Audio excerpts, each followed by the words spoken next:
Hi, it's Josh again from the Fort Worth trailer with another video where we just make stuff.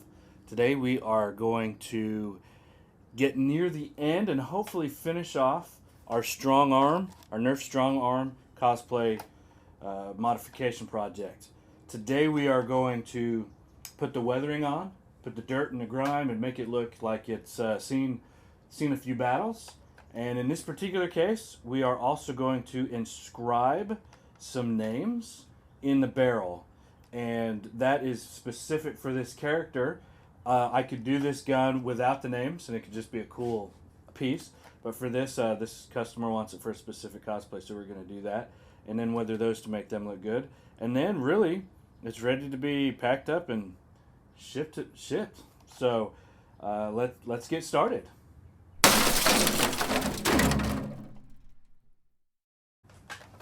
Okay, so we're going to start. Always safety, etc. So we're going to get our gloves on. And if you've watched this series, and as I've said before, this kind of work, you go through a lot of gloves. So before I buy my gloves on Amazon for less than $10 a box, and when I get near the end and I see that there's only a few left, I order new ones and they come in the mail and I'm good to go again.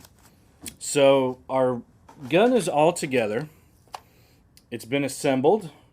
It's ready to shoot. I could load it up and fire it. It's ready to go. And we're just going to add a little bit more detail to give it a little bit more life, and then it truly will be ready to go. So what we're going to need today, we're going to be working with our acrylic paints. We're going to need a rag, cloth rag, paper towel, whatever you have. Like I said, I use shop towels. Someday maybe I'll invest in some nice rags. And we're going to use acrylic paint. For this, the paint colors that I like to use are black. All right, I'm going to use this is burnt sienna, a little bit. I'm not going to use that much burnt sienna today. It's interesting that when you think about dirt, what color do you think of? And that's kind of a trick question. So think about a car. You got a black car, what does the dirt look like? It looks gray and white. If you have a white car, the dirt looks black. So dirt is actually lots of different colors, especially different parts of the country, different parts of the world, the dirt's going to be different colors. But even in where I am right here, some dust is lighter colored, some dust is dark colored, and if it's dark on dark, you're not going to see it, but you'll see the lighter colored dust. If it's light colored dust on a dark surface, you'll see it. We have different shades on our weapon here. So we're going to have dark color, light color, mid-grade color, and that way it shows up and it starts looking real. I'm also going to use a little bit of this red oxide, which is rust. I'm not going to use a ton of it. This weapon would have been made out of steel, but I'm guessing that there's not going to be a ton of rust on it. Some of it may be even made out of aluminum. Now I know it's steampunk and they didn't use aluminum back then, but the way this outside case here kind of looks, this would be the steel parts, and this would be like an aluminum, casing that goes over the steel, the blued steel. But that's what I'm thinking. Anyway, so we're gonna have a little bit of the burnt or the red oxide to show rust. So at this point, basically, we want a really wet brush. We want to mix some of the color together. So I'm mainly going to go with the sienna and black. And I'm going to look for places where there are details. For example, the grip. There's a checker pattern in the grip. And I want to get it down in there. Now here's the thing. Put it in, rub it off. Put it in, dab it off. We're thin. we're trying to get it into the cracks and crevices first. And the grayish, the more gray your mix looks, the better. And we're not making this regular. We do kind of want it down in the cracks and stuff, you know.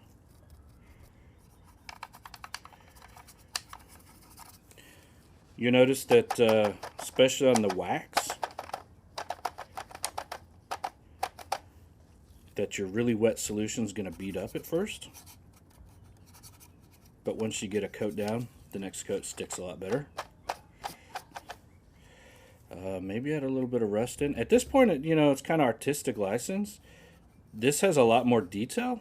And so I'm thinking if it were to rust, it would rust in this, like, what looks kind of pitted, like it's old. Yeah. And you want almost just a hint of it, you know? Let's see. Once again, we're trying to give this weapon a backstory without ever saying anything, but a backstory. Especially in cosplay. Or on stage. If you're doing this for a stage, you're definitely going to want it to, you actually might want to have it be more obvious so that, you know, the crowd can see it, even for a movie. Cosplay is actually maybe a little bit more subtle than what you would do for film, because it needs to almost be exaggerated. See, all of a sudden I'm getting the black. You'll see that this starts looking kind of oily and greasy even when you mix the colors right, when you start getting that good mix of a few of the colors. And then you just start applying it in the grooves, especially cracks and crevices, anywhere you see texture. There's some nice writing right here. So I'm going to put it down there. When I dab it, I take most of it off, but not all of it. And even if I were to take pretty much all of what you can visually see, it is leaving a film behind so that the next time I go over it, when it dries, it'll leave more. So, you know, think about, so the dirt that's going to get up here in this dark part is probably lighter color. See? Now that's probably way too much, but then you go back and you just... Now I was in the Army, the National Guard, for quite a while. And I cleaned a lot of weapons. And I used that knowledge to kind of help me to understand adding a little bit more of the burnt. See, the outside I did one color. This side I'm doing slightly different. Because you don't want it to look, you don't want it to look the same. Too regular. I'm very, very familiar with where dirt piles up on weapons when you've been out in the field for a while. And it piles up in places like that where you can't get to it. Where when you're brushing it or it's brushing up against your clothes, it's not naturally rubbing off. And some of those, it can be really hard to get inside, even when you're trying to clean it. Now, funny story about the Army.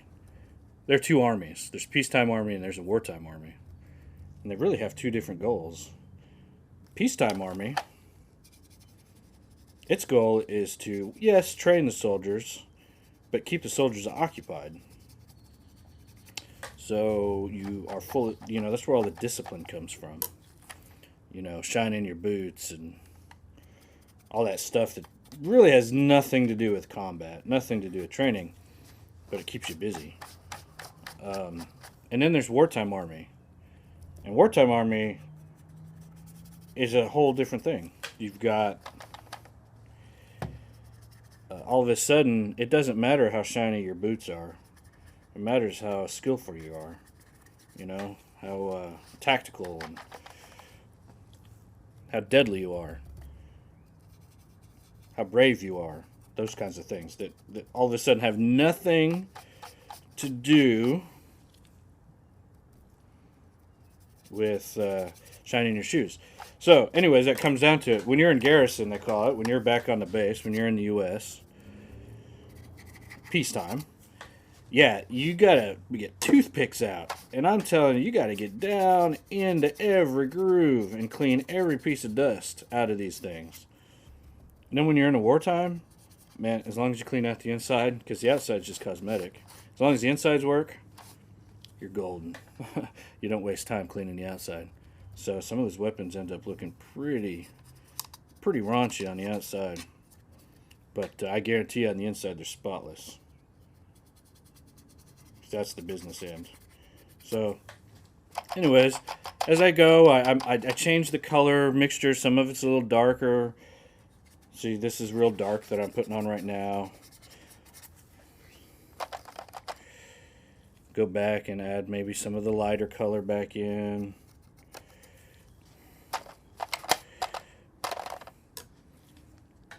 The darker greasy stuff gets more in the crevices. And you'll notice that all of a sudden this color, you know, even though you wipe most of it off, a little bit of it stays back and stains. That's kind of what you're looking for. You're kind of looking to stain it. See, now this is real bright color, you see? But watch when I go back and rub it off. I rubbed it all off, but I don't know if you can see on the camera or not. But it definitely left a film over that. So, it's just gone. Alright. Probably going to speed this up a little bit. Maybe you just kind of watch me. Fast motion as I go.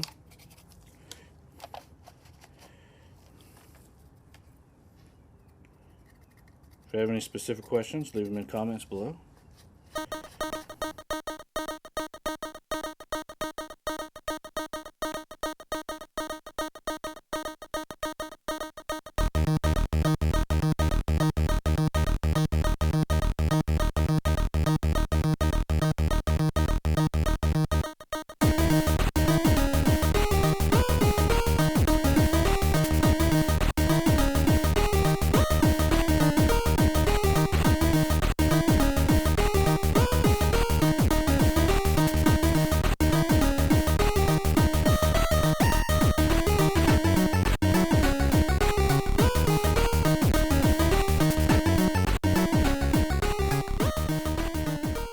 So I've gotten this to just about where I like it. Man, you can never truly be finished. But you'll notice I haven't done the cylinder yet. And the cylinder I do separate because you got to do the whole thing.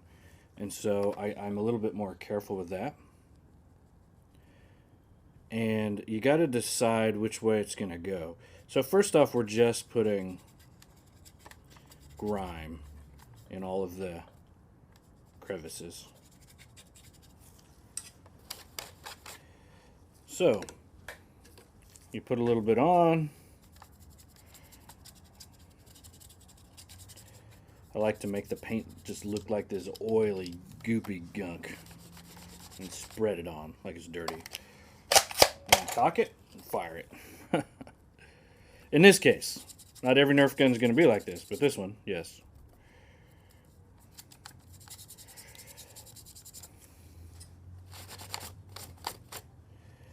Alright.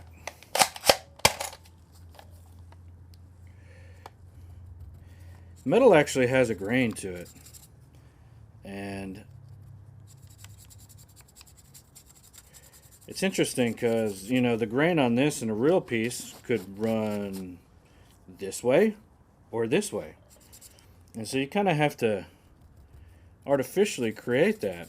And because I swiped on the silver this way from front to back, or back to front, it kind of naturally now looks like it has a grain. So that's the way I continue to keep adding these colors. Yeah, I don't know why I'm not so much there. It's a real shiny spot. A little more black.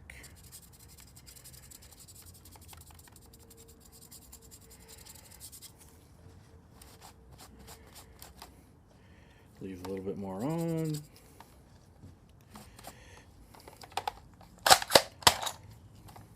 See, I'm kind of back to the beginning. So, Now you might brush and leave some of the streaks. I also tend to go and kind of go sideways.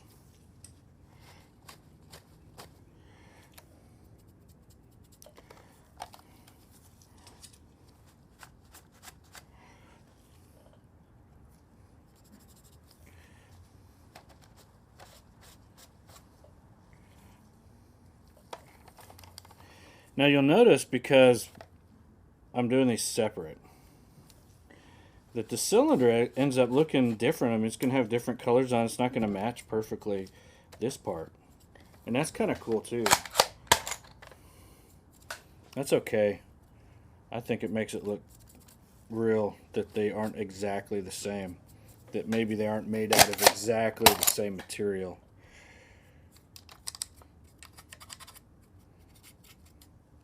Yep. There we go. Get a little bit more color and kind of streak it up.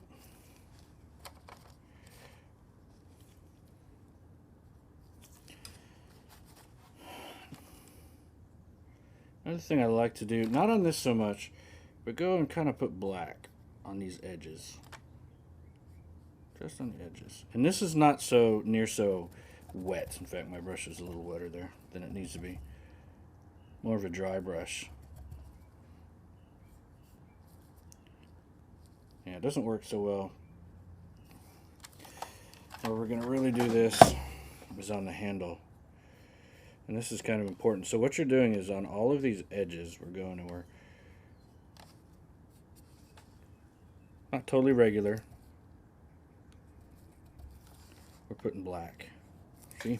That's too much. You want it to just be on the edge. Like, that edge is in contact so much with stuff that it's just stained black. Or rubbed through to something. Yeah, my brush is a little too wet still.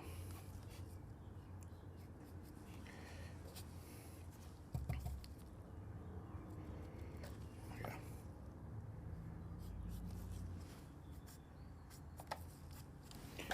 Yep. All right. I don't know if you can see that now. Now there's a bolt that I've ended up painting over black, or brown and black. I might go back and turn that silver again, or at least scrape off the paint and reveal the silver underneath. We'll see how that works. I always think there's too much till I go back and put more on, and then I'm like, oh no, it's perfect. You know, there wasn't enough. So, but it's important. Don't put it all on it first, but you know, layers. So, all right. Last thing is, I'm going to get out my metalizer.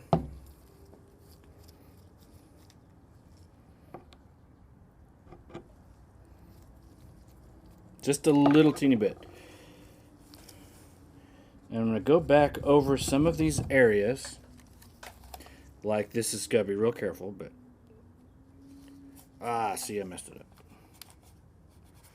Okay. Try to only get where I want it. It's hard with a rag. Okay. I might have to go back with some paint afterwards, but I'll do that. Just hit the tops. There's going to be a little bit that you want to shine through your weathering. Just the edges. Ooh, the brightest of edge. Just the edge.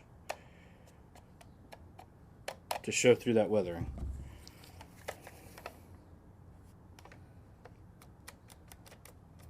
Just the front edge. Be sparing at this point. Don't go back over everything. Pick your spots. What parts do you think would have rubbed even through the weathering?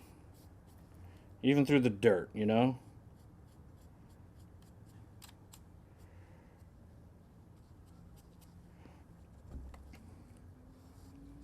Telling you, it's this subtlety at the end that just gives it away to your eye.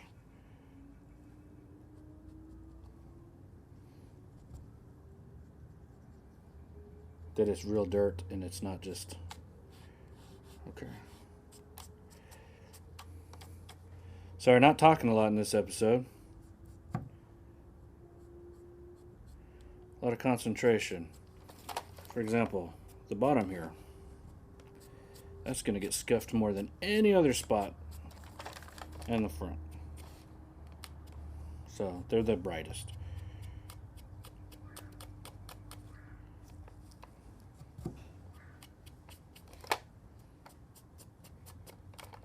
So, all right. I would call that complete. What do you think? I am not going to put you through me carving the names out here, but if you want to look at the finished product and the photos, you can. You find those photos on my Etsy page, or also just in the thumbnail link to start the video. But I am happy with that. I would ship that as a finished product. So there you go. There's your Nerf Strong-arm cosplay mod from start to finish. Wooden handle, metal case, steel parts, nice and weathered. Looks like it's got to be at least 50 years old and been through a lot. There you go. Please, if you have any questions, feel free to message me, leave a comment, visit my Etsy page, look at this gun, look at my other guns. Let me know if there's any project you think that I should do or that you would like me to do for you, and we can get together and arrange that. Otherwise, it's been great. I've enjoyed showing you how I do this. It's a passion of mine. I love painting. I love making things look real. I like making all sorts of things. So please come back often to my page, subscribe to my page so that you can, or to my channel so that you can come back and see what else we're doing. All right? Thank you very much.